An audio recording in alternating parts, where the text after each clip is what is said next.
Okay. So, మీరు ఇందాక మాట్లాడుతూ పర్ఫెక్ట్‌గా మెయింటైన్ చేస్తే ఇది బావుంటుంది. ఒకవేళ పర్ఫెక్ట్‌గా మెయింటైన్ చేయలేక మధ్యలో ఏదో ఆబ్‌స్ట్రకిల్ వచ్చేసి ఆగిపోయిన వాళ్ళ పరిస్థితి ఏంటి? అప్పుడు వాళ్ళు చెప్పుకోవాలి. ఏదైతే బ్యాంక్ నుంచి లోన్ తీసుకుంటారో వాళ్ళతోటి నాది మెడికల్ ఇష్యూ ఉంది. నా జాబ్ పోయింది. లేదంటే నాకిట్లా కొంచెం టైం కావాలి. మారిటేరియం మనకి కరోనా టైంలో ఇచ్చారు గదా! అలాగే బ్యాంక్ వాళ్ళతో క్లియర్‌గా వెళ్లి మాట్లాడుకొని మనము తీసుకోవచ్చు. లేదంటే ఈ మధ్య మన గవర్నమెంట్ ఏం చేసిందంటే చాలామంది సూసైడ్ చేసుకుంటున్నారని ఇంజెక్షన్ ఆర్డర్ ఒకటి చేసింది. హ్మ్. హ్మ్. సో, అదన్నా అప్రోచ్ అయ్యి తీసుకోవచ్చు. కాకపోతే దానికి ఒక 6 మంత్స్ టైం ఇస్తారు. కానీ మీరు తీసుకున్నది మాత్రం ఆఫ్టర్ 6 మంత్స్ అయినా పే చేయాల్సిందే. హ్మ్. లైక్ అంటారు కదా! వడ్డీ వ్యాపారం చేసేవాడు ఒక్క రూపాయి కూడా వదలడని. బ్యాంక్ వాళ్ళు కూడా కనబడకుండా వడ్డీ వసూలు చేస్తారు. ఈవెన్ రూ. 1 అయినా వసూలు చేస్తారు. ఓకే. రూ. 5.65 కూడా కట్టించాం కస్టమర్‌తో. హ్మ్. రూ. 65 పైసా పైసాతో సహా పే కాలిక్యులేషన్ చేశాడు. కాలిక్యులేషన్. ఎక్కడి నుంచి మియాపూర్ నుంచి వచ్చి తార్నాకలో ఉన్న బ్రాంచ్ క్రెడిట్ కార్డ్ పేమెంట్ చేశాడు కస్టమర్. రూ. 5 5.65 కోసం అక్కడి నుంచి ఇక్కడి దాకా ఇక్కడికి వచ్చి వచ్చాడు. ఎందుకంటే లోన్ లాక్స్‌లో పోతుంది. రూపీస్‌లో చూసుకుంటే లాక్స్‌లో లోన్ పోతుంది. అది పే చేసి ఇచ్చాక 35 లాక్స్ లోన్ అప్రూవ్డ్ అయింది. చిన్న లాజిక్. హ్మ్. ఏంటది బేసికల్‌గా కొండను తవ్వి ఎలకని పట్టుకోవడం అని ఒక డైలాగ్ ఉంటుంది మీకు. రైట్. అంటే ప్రెజెంట్ మన పరిస్థితి ఎలా అయిపోయిందంటే ఇంతకుముందు మన అమ్మమ్మలు అంటారు, "నేను చెప్పానురా ఇయన్నీ వద్దని, ఇంటి పక్కన మన ఆయన ఇస్తాడు కదా! రాపిచ్చుకుని రూ. 10 వడ్డీ అయితే తెచ్చుకోవచ్చు కదరా" అని ఇంట్లో లైక్ అవును. అంటారు. ఆ సినారియో పోయింది ఇప్పుడు. హ్మ్. బట్ ఈ ప్రాసెస్ ఎంత చదువుకున్నా చదువురాని వాడి కింద లెక్కే అయిపోతుంది. అవును. చదువు ఇన్ ద సెన్స్ ఎక్కడ ఏ ఎడ్యుకేషన్ అనేది చాలా ఇబ్బంది అయిపోతుంది. హ్మ్. ప్రతి ఒక్కటి క్యాలిక్యులేట్ చేసుకోవడం కూడా అందరికీ అంత అండర్‌స్టాండింగ్ లేకుండా పోతుంది. Easy money. ఆ! ఈజీ మనీ కావాలి. బ్యాంక్ వాడికి అప్రోచ్ అవుతే 2-3 డేస్ ప్రాసెస్ పడతది. యాపోడు ఏముంది 10 నిమిషాలలో ఇస్తాడు. యెస్. బ్యాంక్ గాక చెప్పాను కదా! స్టార్టింగే నా పాయింట్ అది. మొబైల్‌లో ఇలా నొక్కామా వచ్చేసిందా అయిపోయిందా. ఇంతటితో క్లోజ్ చేసేసుకొని చాలామంది ఫేస్ చేస్తున్న ప్రాబ్లమ్స్ ఇవి. ఒక పక్క ఆన్‌లైన్ గేమ్స్ అనేది ఒక పెద్ద ఇదైతే ఇది మన కళ్ళ ముందు అఫీషియల్‌గా అయ్యే పెద్ద స్కామ్. స్కామ్ ఇది 100%. ఈ పర్సనల్ లోన్‌కి ఎలిజిబిలిటీ అనే క్రైటీరియా చూసుకుంటే ఎంత స్టార్టింగ్ లోన్ ఉంటుంది? ఎంతవరకు లోన్ తీసుకోవచ్చు? మినిమమ్ 50,000 నుంచి 1 సీఆర్ వరకు తీసుకోవచ్చు. ఓహ్! 1 ఇయర్ వరకు తీసుకోవచ్చా? As per customer requirement and salary criteria match అయిందంటే 1 సీఆర్ వరకు కూడా లోన్ ప్రొవైడ్ చేస్తారు పర్సనల్ లోన్. అంటే ఇక్కడ హౌస్ అంటే క్లియర్‌గా ఉంటుంది హౌస్ లోన్. లేదు అబ్రాడ్ వెళ్ళాలి అంటే లైక్ స్టడీ లోన్ ఇలా ఉన్నాయి కదా! అది ఎడ్యుకేషన్. Education loan.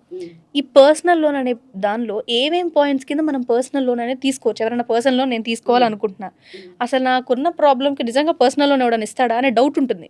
ఏమేం పాయింట్స్‌తో నేను లోన్ తీసుకోవచ్చని? ఇది పర్సనల్ లోన్‌లో వచ్చేసి ఏంటంటే మల్టిపుల్ లోన్స్‌ని సింగిల్ ఈఎంఐగా మనము మల్టిపుల్ ఈఎంఐ పెట్టుకోకుండా ఫస్ట్ డెబిట్ కన్సల్టేషన్ అని ఒకటి యూజ్ అవుతుంది. డెబిట్ కన్సల్టేషన్ అంటారా? Right. Okay. And second one వచ్చేసి క్రెడిట్ కార్డ్ పేమెంట్స్ పే చేయలేకపోతారు. సో దాన్ని పర్సనల్ లోన్గా కన్వర్ట్ చేసుకుంటే వాళ్ళకి అదొకటి యూజ్ అవుతుంది. హుహు. థర్డ్ పాయింట్ ఏంటంటే మ్యారేజ్కి ఎక్స్పెన్సెస్ కోసం, సమ్ హోమ్ రినోవేషన్ కోసం, ఇలాంటి చిన్న చిన్న వాటి కోసం పర్సనల్ లోన్ తీసుకోవచ్చు. బికాస్ పర్సనల్ లోన్లో ఏంటంటే minimum 1 year to only 7 years వరకే ఇస్తారు. మ్యాక్సిమం అయితే ఓన్లీ 5 ఇయర్సే ఇస్తారు. 7 ఇయర్స్ సమ్ పీపుల్స్కి మాత్రమే వస్తుంది, అందరికీ రాదు అది. 5 ఇయర్స్ వరకే వస్తుంది కాబట్టి చిన్న అమౌంట్స్ ఇది మనకి షార్ట్ టర్మ్ ఉంటుంది కాబట్టి చిన్న చిన్న ఎక్స్పెన్సెస్ కోసం తీసుకోవచ్చు. ఇప్పుడు హోమ్ లోన్ అంటే ఎట్లాగైనా క్రోర్స్లో వెళ్తున్నారు. ఇప్పుడు ఎవరైనా టచ్ చేస్తే హోమ్ లోను 1 సీఆరే అడుగుతున్నారు. హ్మ్. కాబట్టి పర్సనల్ లోన్లో అయితే చిన్నది. ఇప్పుడు మ్యారేజ్ ఎక్స్పెన్సెస్ చాలా అయిపోయినాయి. ఈచ్ జస్ట్ మనం వీడియోస్కి ఫొటోస్కే 2 lakhs 3 lakhs మినిమం 4 lakhs పెడుతున్నాం మినిమమే. Of course. యెస్. సో దానికి మనం పర్సనల్ లోన్ తీసుకోవచ్చు. జస్ట్ ఒక అది టెన్నర్ ఒక 2-3 ఇయర్స్ పెట్టుకొని 6 months టెన్నర్ ఉంటుంది. ఇప్పుడు కొన్ని బ్యాంక్స్ 3 months 6 months కూడా ఇస్తుంది. ఆ తర్వాత మీకు ఏమైనా అమౌంట్ అడ్జస్ట్ అయితే పే చేసుకొని క్లోజ్ చేసుకోవచ్చు. ఓకే. షార్ట్ టర్మ్లో క్లోజ్ చేసుకోవడానికి option. Okay. So, personal loan ఎక్కడెక్కడ తీసుకోవచ్చు అంటే కేటగరీస్ చూసాం. లోన్ తీసుకోవాలి అంటే మెయిన్ కావాల్సిన డాక్యుమెంట్స్ ఇందాక మీరు చెప్పారు. లైక్ కేవైసీ అని, సిబిల్ కొంచెం పర్ఫెక్ట్‌గా ఉండాలని స్టార్టింగ్ స్టూడెంట్స్ వర్షన్‌లో చెప్పారు. లేదు ఆల్రెడీ ఇప్పటివరకు క్లియర్ చేసుకోవాలి అంటే నేనేం చేయాలి? నాకిప్పుడు లోన్ కావాలి. కానీ నా సిబిల్ సరిగ్గా లేదు. ఏదో ప్రాబ్లమ్ ఉంది. వాళ్ళకి ఆ ప్రాబ్లమ్ క్లియర్ చేసి లోన్ తీసుకోవడం అనేది అసలు వర్కౌట్ అయ్యే ప్రాసెస్ ఏమైనా ఉందా? ఉంది. కొన్ని ప్రొఫైల్స్‌కే ఉంటాయి.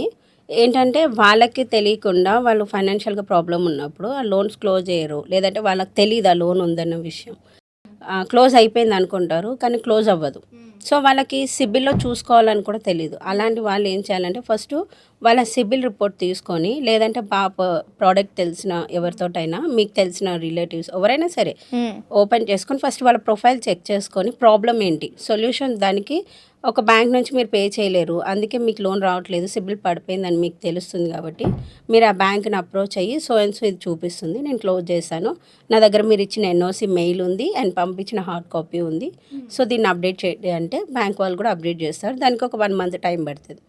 అంటే నిజంగా ఏదైనా అప్డేట్ అవ్వలేదు, నా పేమెంట్ అయితే అయిపోయింది, రిసీట్ బేసికల్‌గా ఇలాంటి అప్డేట్ ప్రాబ్లమ్స్ మనకు చాలా చాలా నేను కట్టానబ్బా! కానీ అక్కడ కనపడట్లేదు. లైక్ నేనేదో చూద్దాం అనుకుంటున్నా. నేను ఆల్రెడీ అయిపోయిందని చూపిస్తుంది. ఇక్కడ రావట్లేదు. లైక్ అప్డేట్ అనే ఒక ప్రాబ్లమ్‌ని ఎక్కడికెళ్ళాలి, ఏం చేయాలనే ప్రాసెస్ ఉండదు. సో, మనం థర్డ్ పార్టీ నుంచి కనెక్ట్ అయ్యే పాయింట్ ఉంటుంది కాబట్టి లోన్ తీసుకున్న తర్వాత చాలా మందికి. ఈ అప్డేట్ అనేది మనం బ్యాంక్ త్రూ చేసుకోవచ్చు అంటారు. అది పాసిబుల్ అవుతుందా? జనరల్‌గా సిబిల్ కానీ లేకపోతే ఏదైనా మన దగ్గర రిసీట్ ఉంటే రిసిప్ట్ ఉండాలి రిసీట్ కంపల్సరీ. ఉంటే మనం అప్డేట్ చేసుకోవచ్చు. వాళ్ళు మెయిల్ పంపిస్తారు మేడం. అదే నేను చెప్పేది. ఇన్‌స్టాగ్రామ్, వాట్సాప్‌లో చూడడం కాదు. మెయిల్స్ కూడా చూడాలి. పంపిస్తారు. మెయిల్ పంపిస్తారు. వాళ్ళ లోన్ క్లోజ్ అయినా మెయిల్ పంపిస్తారు. మీరు పే చేయకపోయినా మెయిల్ పంపిస్తారు. మెసేజ్ పంపిస్తారు. మెసేజ్ అయితే మనం ఎప్పటికప్పుడు ఉండవు సరిగ్గా కాబట్టి మెయిల్స్ ఎప్పటికైనా ఉంటాయి. సో, మెసేజ్ కంటే మెయిలే బెటర్. మనం మెయిల్స్‌ని మెయింటైన్ చేయాలి కంపల్సరీగా. దాంట్లో ఎన్ఓసి ఉంటది. సో, వాడు ఒకవేళ మనం పే చేయకపోయినా డ్యూ ఉన్నా సింగిల్ రూపీ డ్యూ ఉన్నా మీది డ్యూ ఉంది ఇది క్లోజ్ చేసుకోండి అని వస్తుంది. సో, మనకు తెలియకుండానే ఏమవుతుందంటే సమ్‌టైమ్స్ మనము ఒక్క 1 ఈఎంఐ పే చేయడం లేట్ అయినా దానికి ఛార్జెస్ పడతాయి. సో, ఆ ఛార్జెస్ మనం పే చేయము. దానివల్ల కూడా లోన్ క్లోజ్ అవ్వదు. ఓహ్! సో, అది ఐడియా ఉండదు. మనం చెక్ చేసుకోం బేసికల్‌గా. బట్ ఈసారి లోన్ తీసుకోవాలనుకుంటే అప్పుడు అది ప్రాబ్లమ్ అవుతుంది. క్లియర్ చేసుకోవాల్సి ఉంటుంది. క్లియర్ చేసుకొని ఎన్ఓసి సబ్మిట్ చేయాలి. అండ్ లేదు క్లోజ్ అయిపోయింది బ్యాంక్ సైడ్ నుంచి అవ్వలేదు అంటే మనము ఏదైతే ఇప్పుడు ఫ్రెష్‌గా బ్యాంక్‌లో లోన్ అప్లై చేస్తున్నామో వాళ్ళకి ఎన్ఓసి సబ్మిట్ చేస్తే వాళ్ళు సిబిల్‌లో లోన్ అకౌంట్ నంబర్ ఈ ఎన్ఓసిలో లోన్ అకౌంట్ నంబర్ మ్యాచ్ చేసుకొని yes he is done the payment అని లోన్ అప్రూవ్ చేస్తారు. ఓకే. అలా కూడా చేసుకో. అయితే రీసెంట్‌గా నాకు తెలిసిన ఒక పాయింట్ ఏంటంటే తను లోన్ కోసం ట్రై చేస్తుంది. ఫ్రెండ్ ఒక అమ్మాయి లోన్ కోసం ట్రై చేస్తుంది. కాకపోతే సెటిల్మెంట్ రిటర్న్ ఆఫ్ అని వస్తుందంట. సిబిల్ అది చెక్ చేసుకుంటే సరిగ్గా సిబిల్ కనపడట్లేదు. తనకు అర్థం కావట్లేదు. ఏంటి ప్రాసెస్, ఇంతకుముందు అంతా క్లియర్ చేసావా అంటే క్లియర్ చేయకపోతే లోన్ రాని ఒక చిన్న నాలెడ్జ్ అయితే అందరికి ఉంటుంది. చేశానని చెప్తుంది కానీ మళ్ళీ రిటర్న్ ఆఫ్ సెటిల్మెంట్ ఇవి మెసేజ్లు వస్తాయి తనకి చూసుకుంటే సిబిల్లో చెక్ చేసినప్పుడు అలాంటి మెసేజ్ కనిపిస్తున్నాయి. దాని గురించి ఏమైనా చెప్తారా? లైక్ ఏంటది, లైక్ ప్రాసెస్ ఏంటి? యాక్చువల్లీ ఇది చాలామందికి అవేర్నెస్ లేదు. సెటిల్మెంట్ రిటర్న్ ఆఫ్ అంటే ఏంటి అని. మీరు సపోజ్ ఒక 2 lakhs తీసుకున్నారు. ఒక 1 lakh వరకు పే చేశారు. ఇంకా 1 lakh పెండింగ్ ఉంది. సో, అప్పుడు మీకు సమ్ మెడికల్ ఎమర్జెన్సీ లేదంటే ఫైనాన్షియల్ ప్రాబ్లము, జాబ్ లాస్ అవ్వడము, బిజినెస్ లాస్ అవ్వడం వల్ల పే చేయలేకపోయారు. తర్వాత బ్యాంక్ కలెక్షన్ వాళ్ళు ఎవరైనా మీకు కాంటాక్ట్ అయ్యి so and so amount pay చేయండి మేడం ఇది ఇంత అవుట్ స్టాండింగ్ ఉందని చెప్తారు.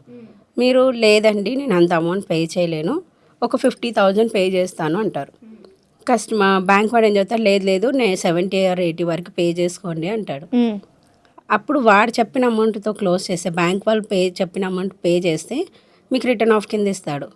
లేదు మీరు చెప్పిన అమౌంట్ తోటే మీరు క్లోజ్ చేశారంటే అది సెటిల్మెంట్గా ఇస్తాడు. అంటే మీరే ఓన్గా సెటిల్ చేసుకున్నారు కదా. ఓకే. అంటే బేసికల్ ఈ మెసేజ్ అయితే వస్తుంది కానీ ఎవరు కాంటాక్ట్ అయ్యి దీని గురించి ఏమి మనకి చెప్పరు. సెటిల్మెంట్ మనం ఎలా కాంటాక్ట్ అవ్వాలి? లైక్ ఇది అది ఏదైతే బ్యాంక్ నుంచి మీరు అమౌంట్ పే చేయకుండా ఉన్నారో ఆఫ్టర్ 10 years అయినా మీరు ఆ బ్యాంకుకి వెళ్ళి మళ్ళీ అమౌంట్ పే చేయాల్సిందే. ఓకే. వదలడు. ఓకే, క్లియర్ చేసుకోవాల్సింది. అంటే ఒకవేళ నాకు వేరే లోన్ కావాలంటే ఇది క్లియర్ చేస్తే గానీ ప్రాసెస్ అంతా క్లియర్ అంటే టూ ఆప్షన్స్ ఉంటుంది ఇక్కడ. సెటిల్మెంట్ అయిన తర్వాత కన్జ్యూమర్ లోన్ కానీ ఏదైనా వచ్చింది బై గాడ్ గ్రేస్లో వచ్చింది, ట్రాక్ బాగుంది 2-3 years అనుకుంటే అప్పుడు రావడానికి ఒక 50-50 ఛాన్సెసే. బట్ హయ్యెస్ట్ అమౌంట్ కావాలి, మంచిగా బ్యాంక్ నుంచి లోన్ కావాలి అనుకుంటే మాత్రం కంపల్సరీ క్లోజ్ చేసి తీసుకోవడమే బెటర్ ఆప్షన్. ఓకే. నా సజెషన్ క్లోజ్ చేసుకోవాలి. ఇప్పుడు అదొక 50,000 ఉంది కానీ మీకు అక్కడ 50 lakhs లాస్ అవుతుంది కదా. అంటే 50 lakhs లోన్ అమౌంట్ అప్రూవ్డ్ ఉంటుంది కానీ ఈ సెటిల్మెంట్ ఉందని బ్యాంక్స్ వాళ్ళు ప్రొవైడ్ చేయరు. ఎన్బిఎఫ్సి వాళ్ళు సరే లేటెస్ట్ ట్రాక్ బాగుంది కదా అని ఎన్బిఎఫ్సి బ్యాంక్ వాళ్ళు ప్రొవైడ్ చేస్తారు. బ్యాంక్కి ఎన్బిఎఫ్సి డిఫరెన్స్ ఏంటంటే బ్యాంక్ వాడు 9.99 ఇస్తే ఎన్బిఎఫ్సి వాడు 22% ఇస్తాడు. 22, 23, 18 డబల్ ఉంటుంది ఓ అంటే రేట్ ఆఫ్ ఇంట్రెస్ట్. ఇంట్రెస్ట్ ఎక్కువ ఉంటుందా? ఇంట్రెస్ట్ ఎక్కువ ఉంటుంది. అవి ఎన్బిఎఫ్సి. మనకి బ్యాంక్స్, ఎన్బిఎఫ్సి, తర్వాత యాప్స్ 3 ఉంటాయి. ఓకే. సో ఫస్ట్ బ్యాంకింగ్లో వెళ్తే మనకి rate of interest least and లీస్ట్లో వస్తాయి. బెస్ట్ ప్రాసెస్ ఉంటుంది, ఎలాంటి ఫ్రాడ్లు జరగవు, అఫీషియల్గా ఉంటుంది. ఎన్బిఎఫ్సి కూడా కొంచెం అన్నీ అలాగే ఉన్నాయి, Somewhat better. కొంచెం బెటర్, అంటే 75% బెటర్. అంటే థర్డ్ పార్టీ ప్రైవేట్ అనుకోవాలా? No, it's non banking financial sector అది కూడా. కాకపోతే అవి కూడా కొంచెం సేఫే. ఓకే, కంపేర్డ్ టు మన యాప్ లోన్స్తో కంపేర్ చేస్తే 75% ఓకే. ఇంకా కంప్లీట్ అంటే యాప్స్, ఇంకా లాస్ట్లో ఫైనల్గా వచ్చేది యాప్స్ వాడు ఏం చేస్తాడు, ఇలాంటి వాళ్ళకి లోన్స్ రావు కాబట్టి 20, 50, 60 అలా ఇస్తాడు, కానీ రేట్ ఆఫ్ ఇంట్రెస్ట్ చూసుకోరు.